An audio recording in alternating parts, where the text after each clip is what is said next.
Europe की कहानी पिछले 80 सालों की एक अजीब विरोधाभास से भरी है।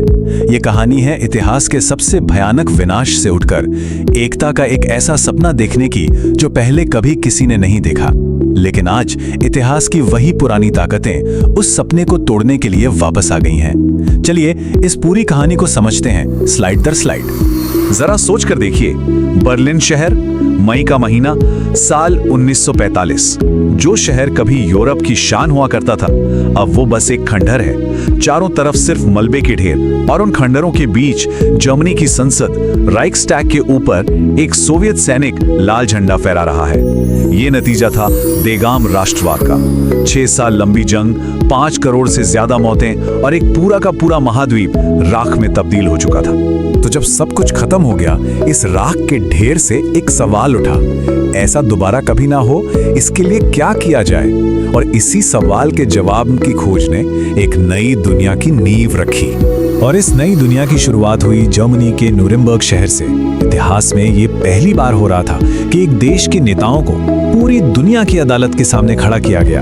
ये अपने आप में एक क्रांतिकारी सोच थी कि कुछ गुनाह इतने बड़े होते हैं कि उनका फैसला कोई एक देश नहीं कर सकता, बल्कि पूरी इंसानियत मिलकर करेगी।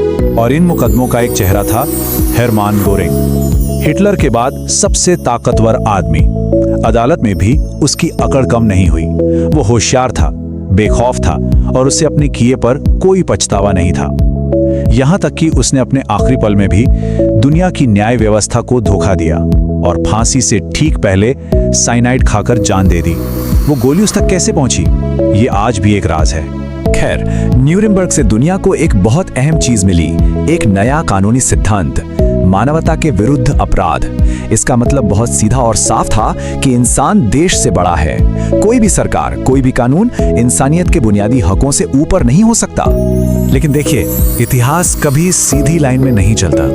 एक तरफ यूरोप इंसानियत की बात कर रहा था, तो दूसरी तरफ दुनिया एक और हम बनाम वो की लड़ाई में बट रही थी, पूंजीवाद बनाम साम्यवाद। इस नई दुश्मनी ने पुरानी राष्ट्रीय दुश्मनों को कुछ वक्त के लिए कालीन के नीचे तो धकेल दिया, पर उन्हें खत्म नहीं किया। और इस बंटवारे का सबसे बड़ा सिंबल था बर्लिन शहर। सोचिए, एक ही शहर, एक ही जैसे लोग, लेकिन एक दीवार के दोनों तरफ दो अलग अलग दुनियाएं बसती थी। एक तरफ पश्चिम बर्लिन, जहां आजादी थी, जैज था, चुनाव थे, और दूसरी तरफ पूर्वी बर्लिन, जहां हर कोने में गुप्त पुलिस का पहरा था, सेंसरशिप थी और डर का माहौल था। ये कोल्ड वॉर था, हम बनाम वो का एक नया, ठंडा लेकिन उतना ही खतरनाक दौर। इसी दौर में दो बड़े नेता अपने अपने देशों को फिर से खड़ा करने की कोशिश कर रहे थे। जर्मनी के कॉनराड एडेनॉवर ने रास्ता चुना सुलह का। उन्होंने अपने देश के काले अतीत को स्वीकार किया और दुश्मनों से हाथ मिलाया। और दूसरी तरफ थे फ्रांस के शार्ल द गॉल। उनका रास्ता था अक्खड़ राष्ट्रवाद का। उन्होंने अमेरिकी प्रभाव को चुनौती दी ताकि फ्रांस का पुराना गौरव वापस लाया जा सके। रास्ते अलग थे, पर मंजिल एक ही थी, राष्ट्रीय सम्मान की बहाली। अब कहानी में एक बहुत बड़ा मोड़ आता है। हम चलते हैं साल 1989 में और देखते हैं कि कैसे एक ही जज्बा यानी राष्ट्रवाद एक जगह खुशी और एकता लाता है और दूसरी जगह भयानक तबाही। ये कहानी किसी फिल्म से कम नहीं है। पूर्वी जर्मनी का एक सरकारी प्रवक्ता एक प्रेस कॉन्फ्रेंस में गलती से एक नोट को गलत पढ़ देता है। एक छोटी सी गलती और देखते ही देखते लाखों लोग बर्लिन की सड़कों पर थे। उस एक रात में लोगों ने हथौड़ों और छेनी से उस दीवार को तोड़ना शुरू कर दिया जिसने उन्हें 28 साल तक अलग रखा था। यह राष्ट्रवाद का वो चेहरा था जो जोड़ता है, जो आजादी दिलाता है। लेकिन ठीक उसी वक्त जब बर्लिन में जश्न मन रहा था, कुछ ही सालों के अंदर यूरोप का एक और कोना आग में जल रहा था, यूगोस्लाविया। वहां साराजेवो शहर को 1425 दिनों तक घेरे रखा गया। ये आधुनिक इतिहास की सबसे लंबी घेराबंदी थी। एक ही महाद्वीप, एक ही वक्त और राष्ट्रवाद की दो बिल्कुल अलग डरावनी तस्वीरें। और इस तबाही का चेहरा था स्लोबोदान मिलोशेविच। उसका फॉर्मूला बहुत सिंपल था, लोगों के मन में डर पैदा करो, उन्हें बताओ कि तुम्हारे पड़ोसी ही तुम्हारे सबसे बड़े दुश्मन हैं। और सत्ता पाने के लिए उसने इसी नफरत की आग को हवा दी। नतीजा जातीय नरसंहार और सेब्रेनित्सा जैसी भयानक घटनाएं। युगोस्लाविया की तबाही देखकर यूरोप को लगा कि एकता ही एकमात्र रास्ता है। एक महान सपना देखा गया, एक संयुक्त यूरोप का। लेकिन बहुत जल्द इस सपने में भी दरारें पड़ने लगीं। वो दिन वाकई ऐतिहासिक था। 1 मई 2004 10 देश, जिनमें से ज्यादातर कभी सोवियत संघ की गुलामी में थे, वो सब एक साथ यूरोपीय संघ का हिस्सा बने। ये 50 साल के लंबे संघर्ष का नतीजा था, एक ऐसा सपना जो सच हो रहा था। लेकिन ये खुशी ज्यादा दिन नहीं टिकी। पहले 2008 के आर्थिक संकट ने अमीर उत्तरी और कर्जदार दक्षिणी देशों को आपस में लड़ा दिया। फिर आया 2016 का ब्रेक्जिट, ब्रिटेन का यूरोपीय संघ से अलग होने का फैसला। ये एक ऐसा भूकंप था जिसने इस एकता के सपने की नींव ही हिला दी। ब्रेक्जिट का चेहरा बने नाइजल फराज। उनका नारा बहुत सीधा और असरदार था, अपना कंट्रोल वापस लो। उन्होंने उन लोगों की नब्ज पकड़ ली जिन्हें लग रहा था कि इस नई दुनिया में उनकी पहचान, उनकी नौकरियां, सब कुछ कहीं खो गया है। ये राष्ट्रवाद का एक नया रूप था जो अर्थव्यवस्था से ज्यादा पहचान की लड़ाई लड़ रहा था।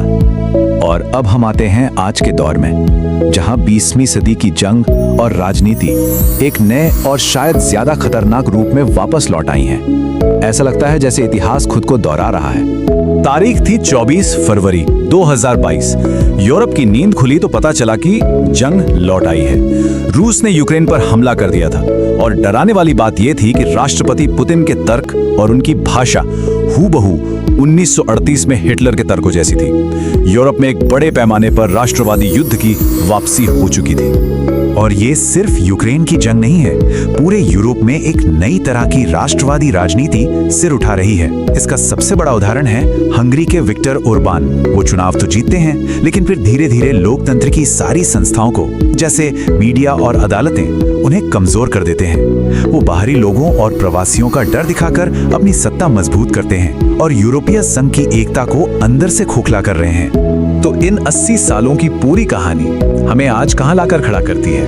क्या है इसका अंतिम सबक? और भविष्य को लेकर कौन से सवाल हैं जिनका जवाब मिलना अभी बाकी है? जब रूस ने हमला किया तो यूक्रेन के राष्ट्रपति ज़ेलेंस्की को देश छोड़कर भागने का ऑफर दिया गया। तब उन्होंने एक बात कही जिसने सब कुछ बदल दिया। उन्होंने कहा, मुझे सवारी नहीं, गोला बारूद चाहिए। ये एक लाइन एक देश की पहचान और उसकी हिम्मत की आवाज बन गई। ये दिखाती है कि जब हमला होता है तो राष्ट्रीय पहचान की भावना ही सबसे बड़ा हथियार बन जाती है। और यहीं आकर हम यूरोप के सबसे बड़े सवाल पर रुक जाते हैं। क्या कोई इंसान एक ही समय पर गर्व से फ्रेंच या जर्मन या पोलिश भी हो सकता है और उतना ही गर्व से यूरोपीय भी? क्या ये दोनों पहचानें शांति से एक साथ चल सकती हैं या ये हमेशा एक दूसरे से टकराएंगी? इसी सवाल का जवाब यूरोप का भविष्य तय करेगा। आखिर में शायद सबसे बड़ा सबक हमें होलोकॉस्ट में जिंदा बचे प्रीमो लेवी के शब्दों में मिलता है। वो कहते हैं, हम पहले उन्हें अजनबी बनाते हैं और एक अजनबी को राक्षस बनाने में ज्यादा देर नहीं लगती। यूरोप का इतिहास यही सिखाता है कि नफरत की हर बड़ी कहानी किसी को दूसरा या अजनबी समझने से ही शुरू होती है। ये एक ऐसी चेतावनी है जो सिर्फ यूरोप के लिए नहीं, हम सबके लिए है और इसे भूलने की गलती हम नहीं कर सकते।